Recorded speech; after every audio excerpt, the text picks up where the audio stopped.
And obviously, Grant, he's just saying, just make them all round now. Oh, I see. When the wall bank has been rounded, the cell slot can be removed, and then we stand back on the lathe ready for the starting construction.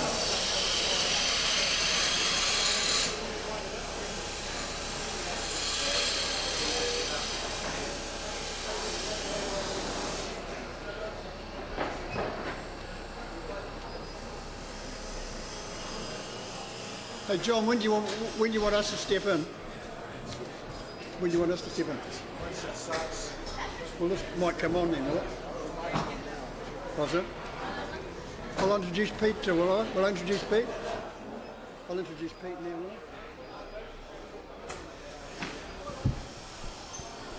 I? Ladies and gentlemen, I'd like to introduce you to the resident builder, Pete Wolfkamp, who's come down from Auckland to see our show today and is going to assist with the commentary on this particular event. Thanks very much for the opportunity to come on down. So this morning I did a little bit of radio. News Talk ZB mentioned that this was on. It seems like a couple of people might have heard the show this morning, and if it's prompted you to come along, that's awesome. Thank you very much for the opportunity to be here. So I'll just be having a bit of a chat with Don as we go through to understand the process. I feel woefully inadequate in this room in terms of wood turning. The last time I did some wood turning was Form 1 woodwork class with Mr.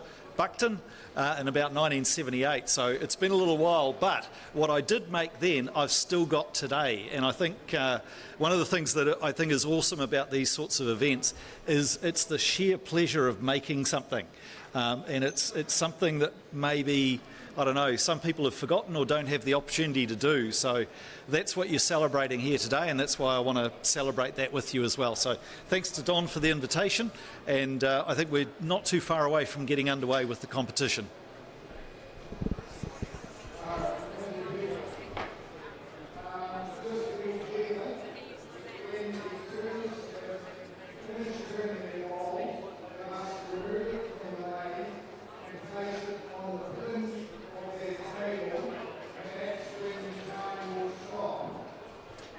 Do the competitors have their own chisels, or do you supply the chisels as well? No, they bring their own chisels. Their own, yeah.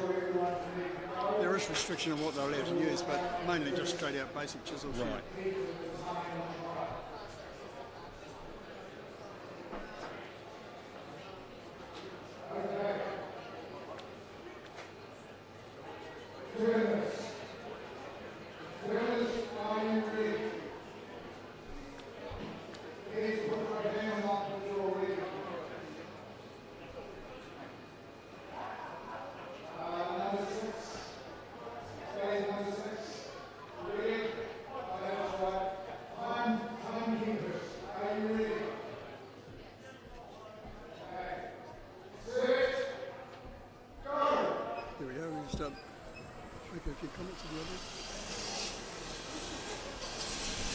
So just for people that are curious about what's happening, Don, what's the first part of this process for them?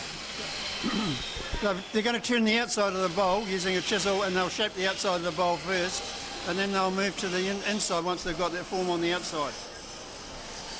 And the part that they're working on at the moment is going to be the base of the bowl? Yeah, it does, yeah. It's going to be the base.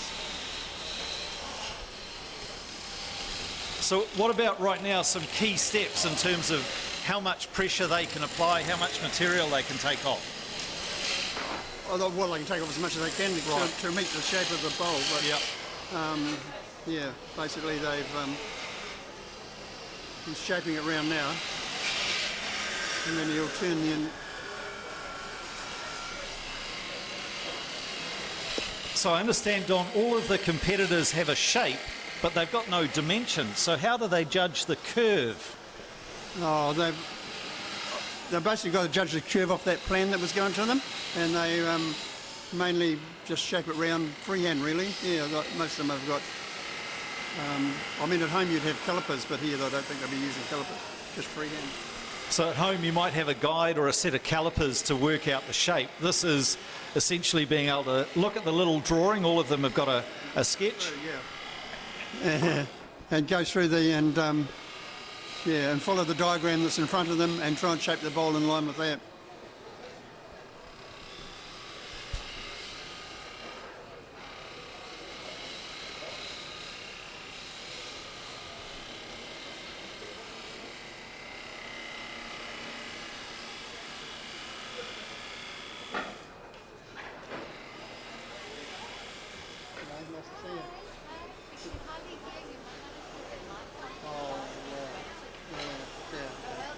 Thank you.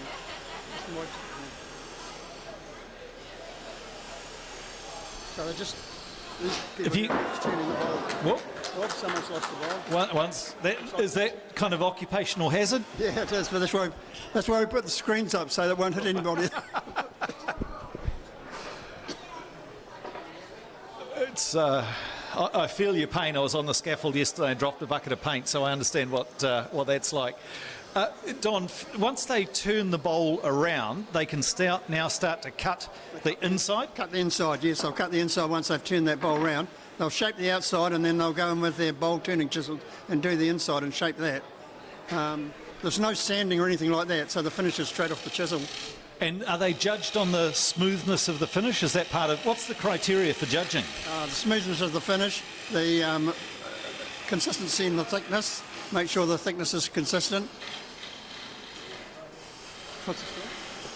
Don't get loud. Oh, okay. What am I doing? Okay. Just hold that right up to your mouth. Just walk us through the steps.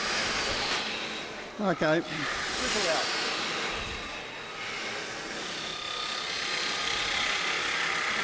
So what they're doing now, they're shaping the inside of the bowl.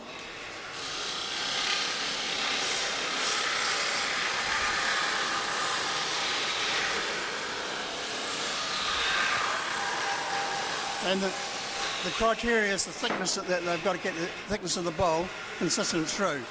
So at the end of the day, we're going to cut the bowls in half to make sure that they're consistent in their thickness. The thickness has got to be the same all the way through. So how are they able to judge that? Because that looks complicated to me, the thickness. Oh, they get used to it really. Some of them drill a hole down the middle, but they're not doing that here, so it's mainly consistency of working with their fingers and that, working out how they're getting consistencies through. They get pretty good at it.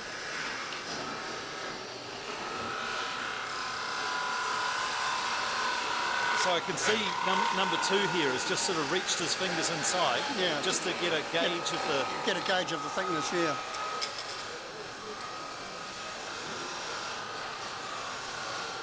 I mean, there's all sorts of ideas at home. You can use calipers and stuff, but here they're going for speed, so... So they're not stopping the bowl, they're going straight through. And I notice on the drawings there's a slight lip, like a little flare. Yeah. Is that hard to do? Oh, not for the experienced turners. No, they can do that flip all right. Yeah. But he's finished. That's two.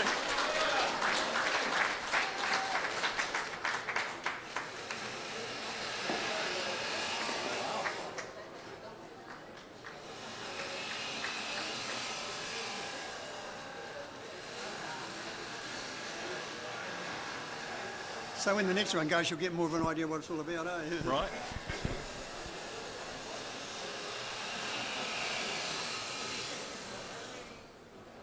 So those bowls will be taken aside now and cut in half. Just explain that again. Yeah.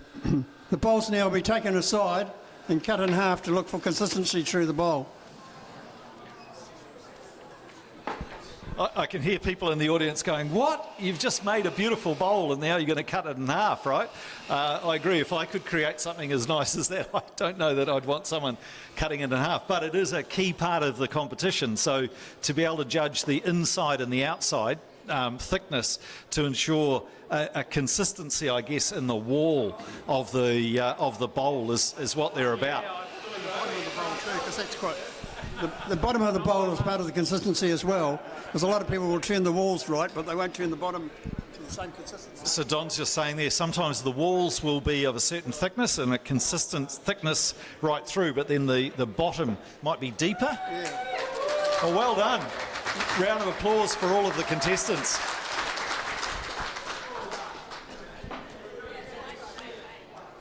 Just explain the timing part of it.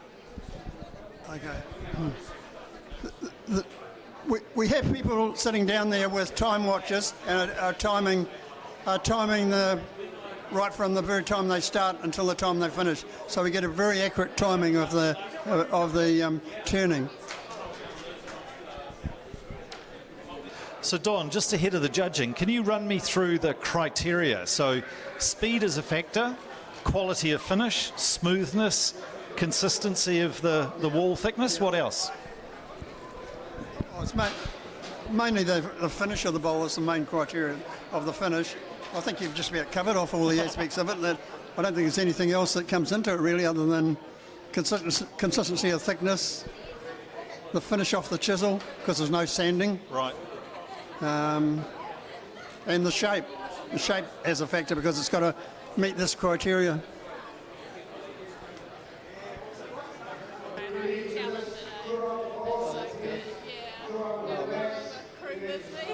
Brilliant. It's fantastic.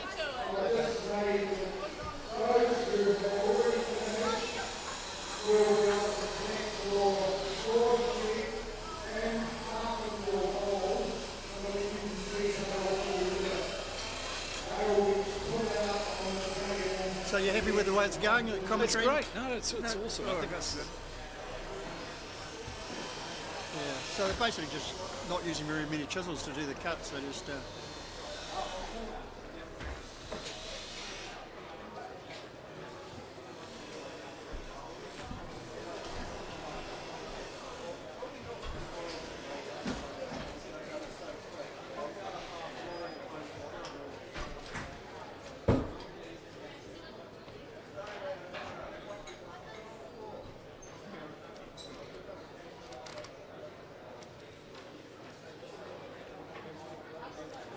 your morning show gets pretty busy. You get plenty of calls, don't you? Yeah, no, it's been good, all right. Yeah. So.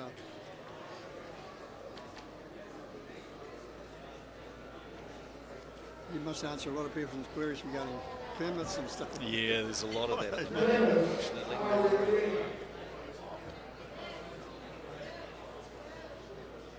Number 6, are we ready? Yes. Timekeepers, are you ready? Okay. Set. Go. So they're going now. Just scraping inside the watch phone.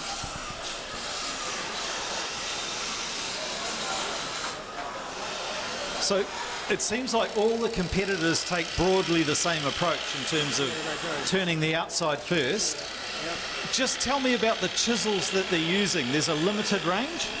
There is a limited range of chisels, but they're mainly using what they call a bowl gouge to do it, and they'll shape around special tool for doing bowls. The chisel, they have got a supply chisels here, but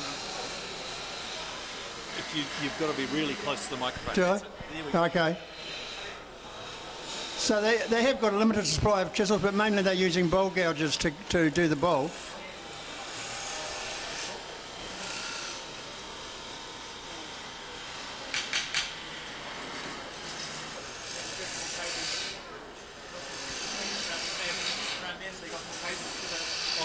Oh, okay.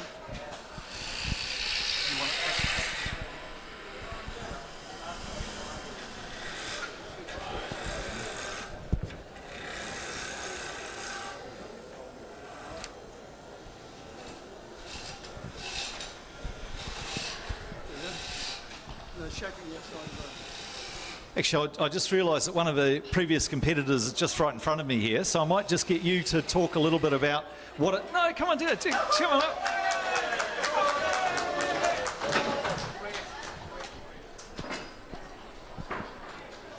Just tell us what it's like to compete. Hi folks. So this is the second year I've competed in the Golden Chisel, and I can tell you it's rather nerve-wracking even the second time. Things that are normal when you're doing it under no pressure suddenly become impossible. Things as simple as undoing the chuck or turning the ball around, it's easy for it to be a disaster. Nerves are definitely a factor, especially when you're turning a shape that you may have not have turned at all before or many times. I'm just intrigued here where they're turning the bowl over and it's clamping in, so it's not, Yes. You're not screwing in, it's a special fitting. Yes. So once the turners have carved the outside of the bowl, when they're doing that, they carve a spigot on the bottom, which is a particular shape. That enables them to then remove the blank from the screw that's held in the chuck, and then they clamp in the chuck that particular spigot that they carved. That holds the bowl very securely, unless you go very hard at it. But that allows them to turn the inside of the bowl. So the temptation for a speed competition is to try and take too much out at one go? Yes, in this speed competition, the temptation is certainly to do very heavy cuts as fast as you can. That puts a lot of stress on the wood. And as you've seen one or two examples of, it can, in some cases, pull it out of the chuck. Well done, Jim Lowe.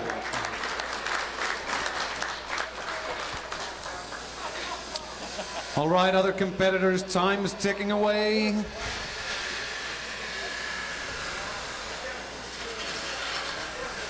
Oh, we've got Barry putting in the effort. Mainly it's, when you talk about consistency, these bowls are all probably not consistent on the bottom. So Yeah.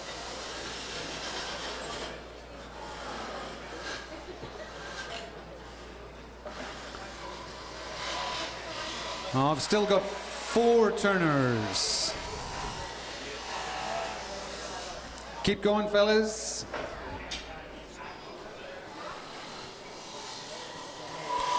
Oh, looks like we got one more. Number 5 is done. And number 4.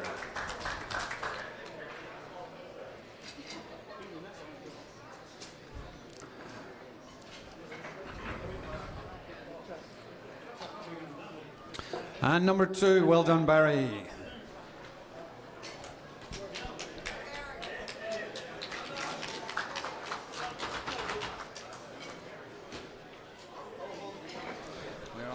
Fantastic. Thank you very much. Thanks very much for joining us.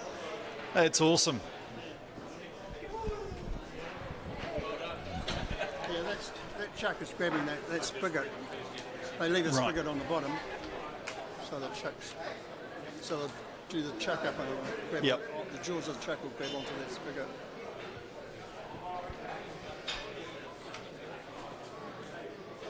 Some pretty good turners in there. So I think the winner last year, and Jim Lowe, the one that's just finished there. So Why don't you just tell us a little bit about the turners who are here today? So Jim finished first. yeah, Jim finished first. Can I have your attention for a minute, please? All those who do woodwork and are interested in coming to Roundup in Ashurst, it will be on the 3rd, 4th and 5th of July. Normal timing, but we're good to, you'll get invitations this week through email, but tell your friends, you don't have to belong to the Woodwork Club, just come along and be part of Roundup. Thank you. Thank you very much. And thanks for the lift in from town in his Tesla. First time I've ever actually been in a Tesla, to be fair. It was pretty cool. It's a bit like riding in a plane, isn't it? You're right. He was going to go for the self-drive thing, just to completely freak me out, but thankfully we didn't. I'm intrigued about the sort of the moisture content in the timber, because we get obsessed about it on site, because you won't pass your pre-line inspection unless it's about 17-18%. Do you know what the moisture content is? Oh, I don't know, but it's pretty. We wanted a wet timber, and I think it's just come straight out. There's no measurement of the moisture content at all. Because one of the reasons we wanted wet timber is that it cuts out all the shavings and dust and that type of thing, just falls straight to the floor virtually. Yes. And we work with macrocarpa because that's one of the easier woods to work with wet timber. Yeah.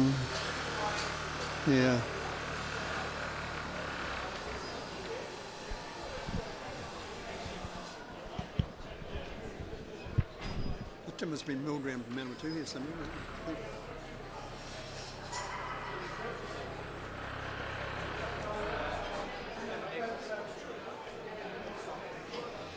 Moisture content is 99.9. No, it's band soaring. Hang on, we've got some insight now. There's Brian's here. He's got the word on the moisture content. Could you repeat that for us, Brian? 99.9%. So it was soaking wet. I knew it'd be hot, but I wasn't quite sure what it would be. It's hard to get much damper than that. I'm surprised that we're not worried about water coming out of the turning at the same time. But it is quite remarkable when you know, this piece that's just been turned, you can actually see the moisture in the side of it. So I think he's not joking when he says it's 99% wet. Building inspector they'd freak out. They'd have kittens. Rightio, so the competitors are just rounding the blanks off. They've got them centred. We're going to hand over to our official starter in just a moment or so.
I'm just thinking, Don, do you reckon that the competitors practice for this, but they don't know what they're making, until the day? No, they don't know what they're making, but we did give them some examples of the shape, which they would have practiced with before they come in here, just to sort of see if they could, they could practice as much as they want to, as long as they don't. So they get plenty of information on it. Yeah. because it's kind of not the natural environment for this sort of task. What you're typically doing with all woodworking is taking your time, enjoying the process, relaxing, kind of a zen moment where you try and get into a flow state and then work away. But this is a whole different environment here.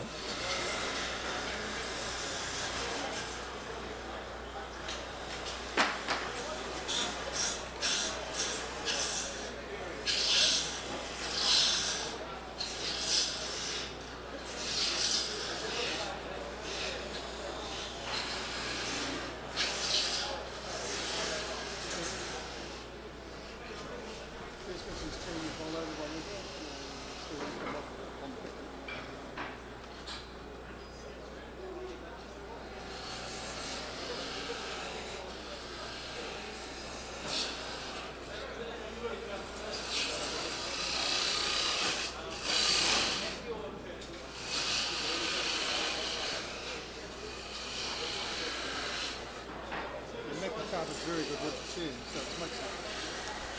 Macrocarpers. They're using macrocarper because it's quite an easy wood to turn. It's quite soft and quite easy to cut into.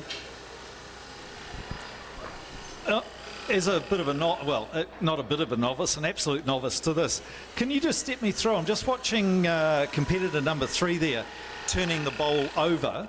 The process that initially when it's wound on to the end of the lathe fitting, it's a screw fitting, is that right? And then they unscrew it? No, it's they're actually when they turn the bowl over, they're putting it into the recess like that. Right. And then that screw is what they would attach the bowl to before they turned it over.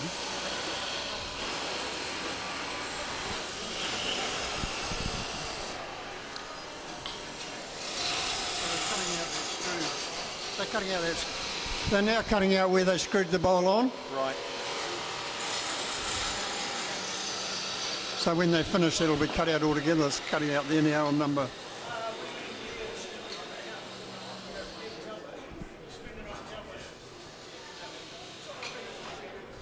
I guess from a competition point of view, there'd be the challenge to finish as quickly as possible, plus the temptation to spend just a couple of extra seconds working on thickness or shape. Yeah, it is. Yeah, they've got to work on thickness or shape. That's the biggest criteria. Particularly the bottom of the bowl, because it's quite, you can see sort of the consistency that you're shaping through on the walls, but you can't always feel the consistency you've got at the bottom.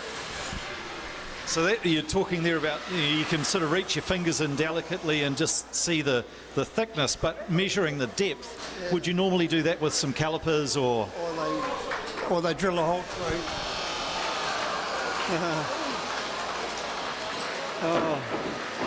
Well, that's a shame. That's a bit of a disaster. Never mind.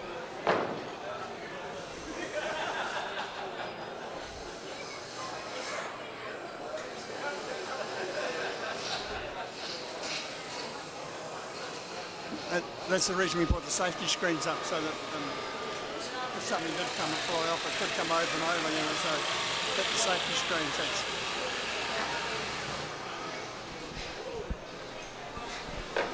I might get our safety officer there to have a bit of a chat.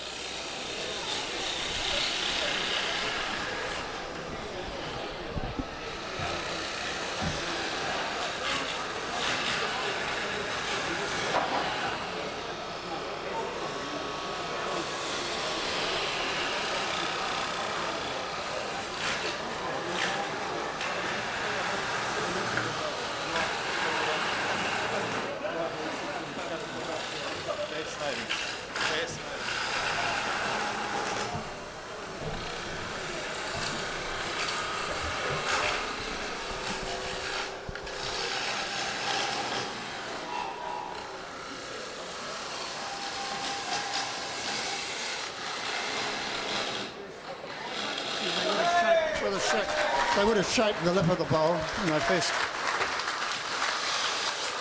Looks like we've got a winner.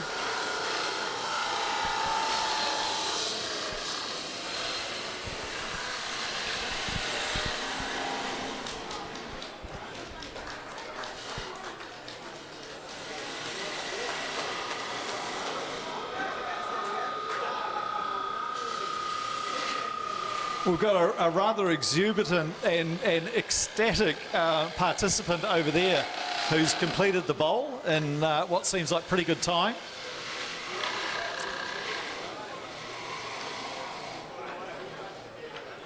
It's not always the fastest time, it's the quality of the bowl that counts. So it's not always the fastest time, it's the quality of the finish that counts. So as it happens, I've actually got the official scoring sheet in front of me. I can't tell you what the scores are, obviously, but this is how the marking is done. So bowl shape, 30% of the points, so 40% are deducted for time. Bowl shape, so how closely does the bowl match the shape of the chosen shape?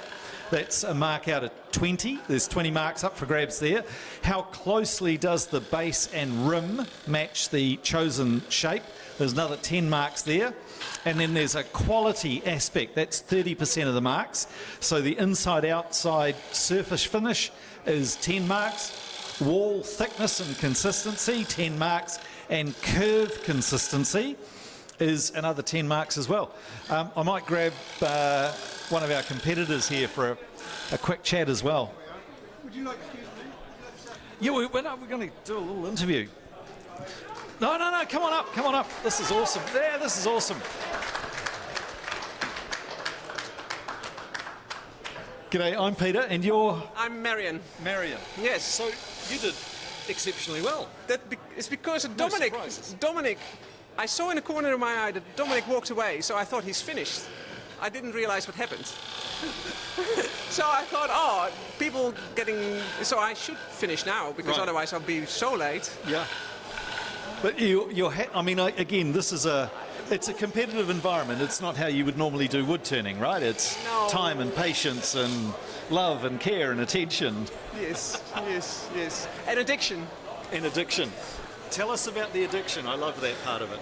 It's just, I didn't know anything about wood turning when I started, and it's just, it takes you. If you have sharp tool in your hands and something is turning like 2,500 RPM, you cannot think about anything else. It's just focus, and attention. It is.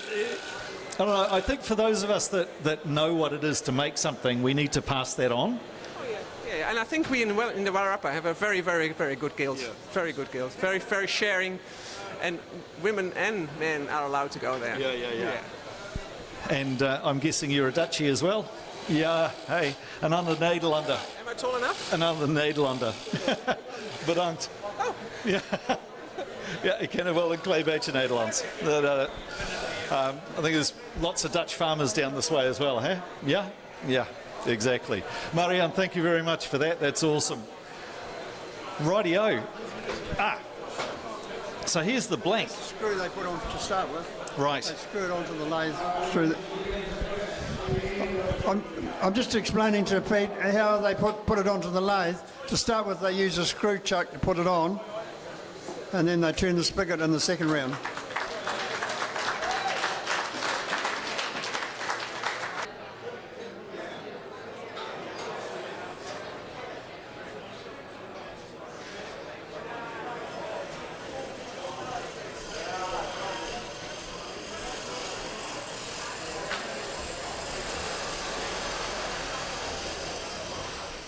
This is the final.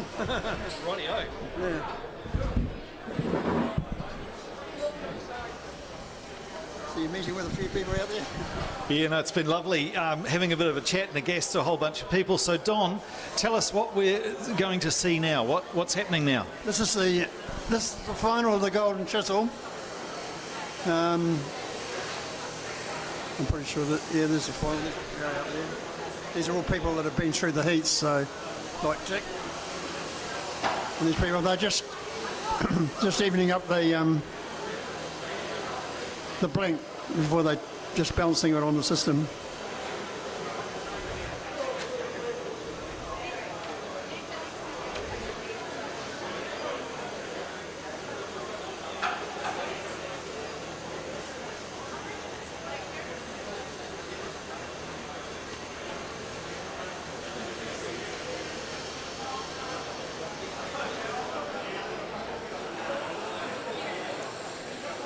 you want to explain just like what are they actually turning now? Is it another bowl? No. Yeah, yes, that is. Okay, Yeah. so this is They turn another bowl exactly what they did before, but this is the final to see who wins the golden chisel. So we'll be awarding prizes to the first, second, and third places. it's gorgeous. Well, they say the shape is fine. Yeah.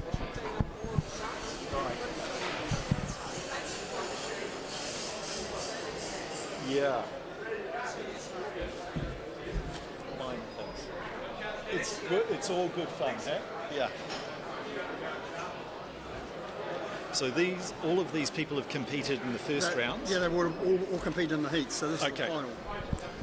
So, ladies and gentlemen, what we've got is that all of the competitors in front of us have all competed in the first couple of rounds. Yep. These are effectively the top 6 Yep. competitors, and they will now compete in the final round for the golden chisel. Yeah, the first person will get the golden chisel, and then there'll be a second and third places for prizes. The prizes are wood turning gouges, Carpetech vouchers, and some money. Yeah, sure. Hey, hi guys, you competitors. Hey, all you competitors. Hold on. You competitors. Think about the finish and the form. Don't just go flat out, okay? There's more points if you just take your time and get a better form and a better finish instead of speed, okay? Just a hint there, all right? It may change the result at the end of the day, but go for it. Thanks, Robbie. I think he says go for it as in good luck, not start right now. We'll get our official timekeeper out there. Now, as it happens, I had a lovely conversation with Dick Vitch, who's competitor number 2, and we were chatting about my tremendous woodworking experience being in 1978 as a 11-year-old or a Form 1 student. I was the only kid who was allowed to use the lathe, which I thought was pretty cool, and I made a mallet that I have still got, and I was using it yesterday, and I did. Yeah, I might be a bit embarrassed to bring it out, but I'll go and get it in a second. But I thought that my old teacher was old when I was a kid. It turns out everyone's old when you're 12 years old, and he's still alive. So Dick's been able to put me in touch with my old woodwork teacher, and maybe later on this week I'll be able to pop out and see him, which would be a great delight. So thank you very much for that connection, Dick. That's very special.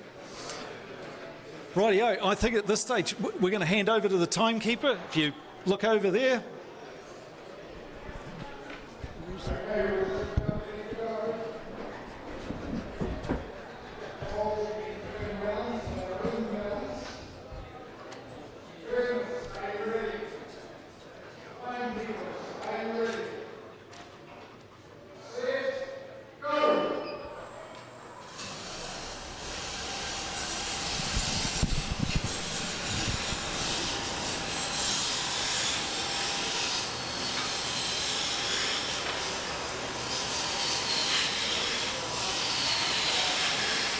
Here they are with their gouges shaping the outsides of the bowl.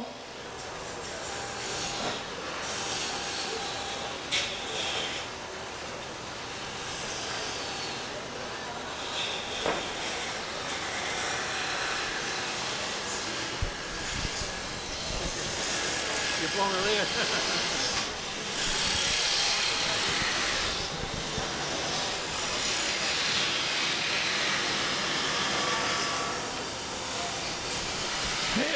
You can notice that the intensity has just stepped up a notch, hasn't it, Dom? Yeah, tremendously.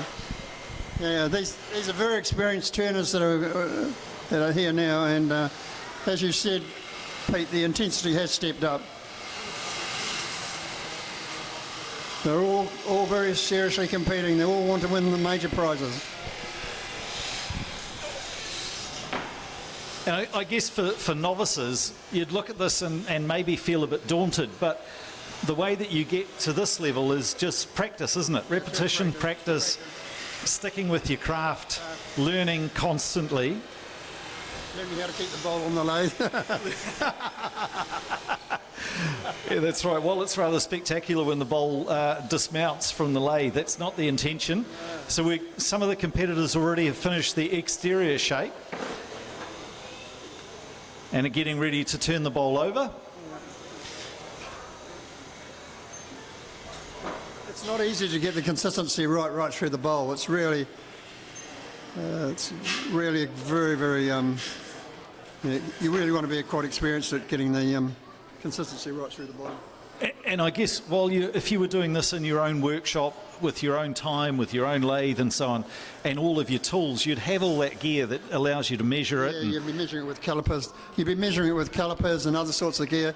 These guys are just measuring by feel, really, to see that they get consistency right through. I mean, you can feel the consistency through the walls, but when it comes to the bottom, it's another thing.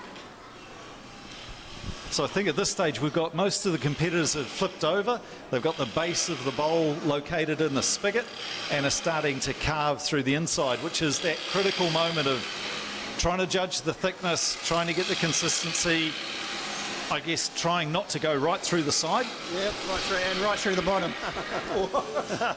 Right through the bottom of the bowl. There's one of the...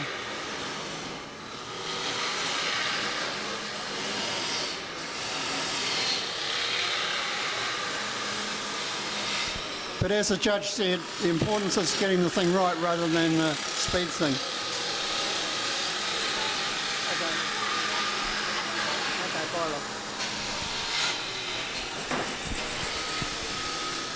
We were, Dick, there at number 2, it's like this little rooster tail of shavings that's coming off. It's very even, very consistent. It is, yeah. And that's why we use wet wood, because those shavings are really just coming off and really falling on the floor. And they're not annoying people. And that's why we don't have sanding, because once you start sanding, then you get all sorts of dust factors and so forth.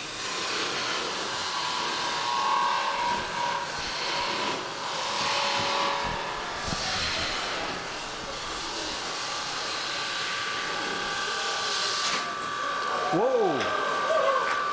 Rightio.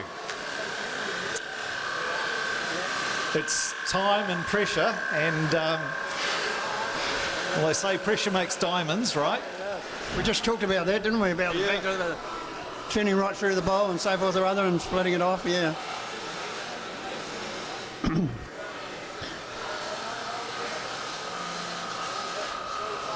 Yeah, it does. Yep. Happens so fast. And it's very, very sad when that happens. After putting so much time into getting to where he is, and then he's got to contend with that. Right, we have one competitor that's finished number 1 there. Dick's popping his piece down. We've got one more to go. One more. 3 competitors have completed. And again, it's not just the intensity, it's the intentness as well that really has changed in this round. Well done. Yeah. But still, they go through the judging now, and that's where we'll be separating the, get the points awarded and so forth.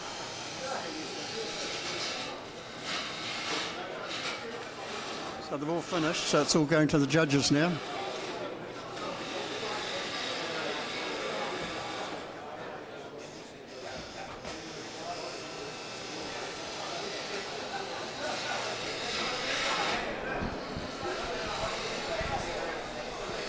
So when will you do the...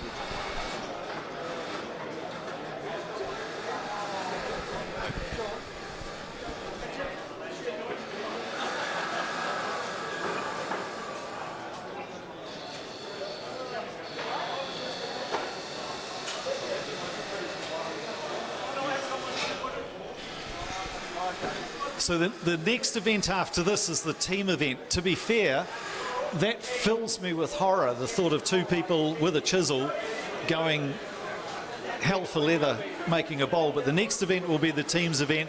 The judges will pick up the bowls, they'll be cut in half, and we'll have the prize giving after the team event.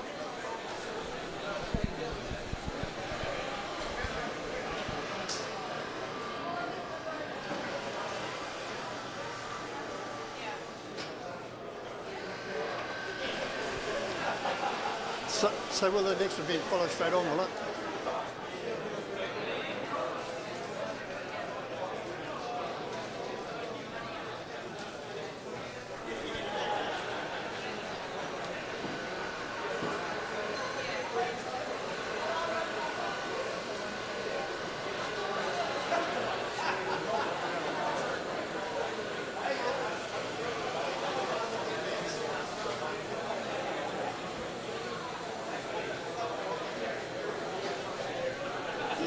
Also, you notice that all the lathes are the same, so that we don't...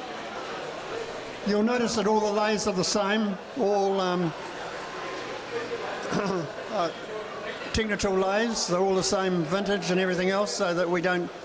so that no one can think they've been hampered by putting up an older lathe or something. And is that Grant from Carbotech that supplied the lathes? Well, he would have supplied them originally, or, Yep. or it could have been Timberley Wood Turning, I'm not quite sure. Right. But there's two people they mainly get them from, Timberley Wood Turning and Carbotech. Yeah, we would like to thank the Wairarapa Club because they supplied 3 of the lathes. Grant supplied one of the lathes, which is his demo lathe.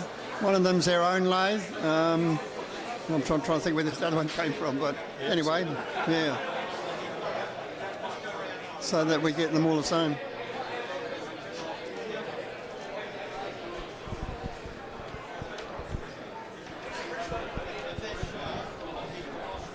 A lot of public interest in it, isn't there? It's great.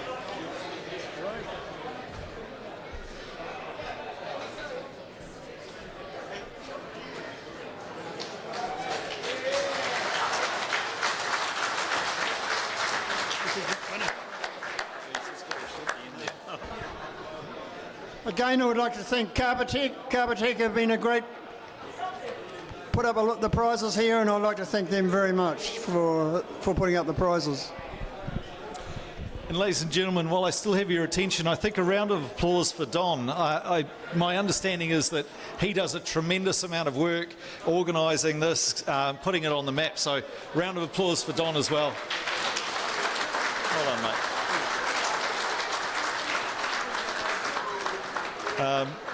I'll touch base with the judges, and we'll. I don't think we're too far away from making an announcement. One of your lathes.